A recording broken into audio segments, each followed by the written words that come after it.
4, 3, 2, 1, 0, 0, 0.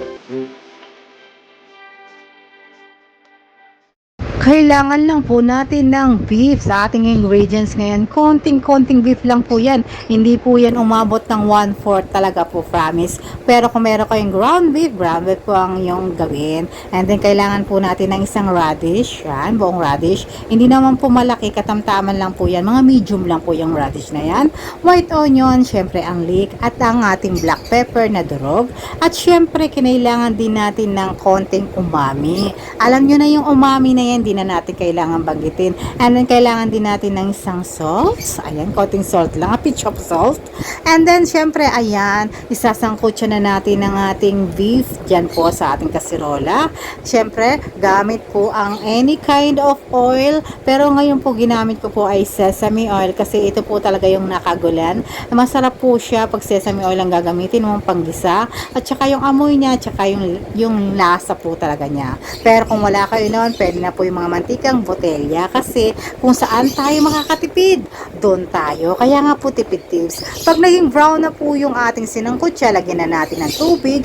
More water po kasi ito po ay soup. Remember po, ilagay na rin po natin ang ating radish, ang ating sibuyas, at budburan na rin po natin ng black pepper. So, sabay-sabay na po natin silang pakuluan para tipid po sa gas na ating gagamitin. Kung kayo ay mayroong mga pangkahoy dyan, maraming kahoy, pwede kayo magluto sa kahoy kung saan po kayo makakatipid. Ayan po, binudburan ko na po pala siya ng black pepper. Ayan, so ayan aking any tips dyan para madaling maluto yan. Nipis-nipisan nyo lang po yung inyong paghiwa ng mga gulay kasi para po madali siya.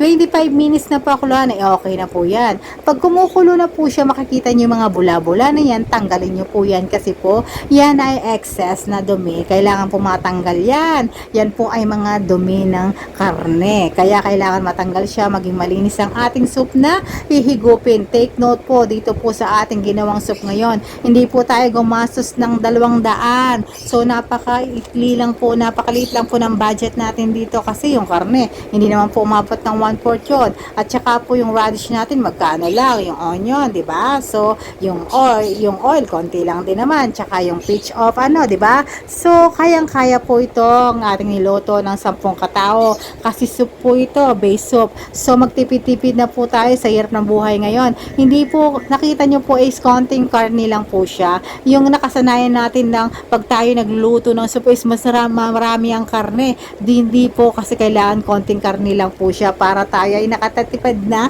at masustansya. Hindi ka po tatablan ng mga kolesterol kasi mas more on gulay tayo, di ba? Nakatipid ka na, health food pa. So napaka-healthy pa sa atin, di ba? Kaya yung mga nanay dyan na nagba-budget friendly, so ayan, di ba? Masaya kayo kasi sa isang ulam lang, 10 na kayo makakakain, magkano lang ginastos nyo kasi maging wise na misis po tayo kasi sa hirap ng buhay. So itong soup na po ay napakasarap po nito at masustansya po siya at unang-una lahat ay nakakatipid. Yun po ang importante. Dito po sa aking vlog ay lahat po ng katipiran na ituturo ko sa inyo kasi dito po tayo ay tipid tips. So ito na po ang ating ulam for today. Tapos na po. So please naman po manood kayo, mag-subscribe, follow me, and then mag-comment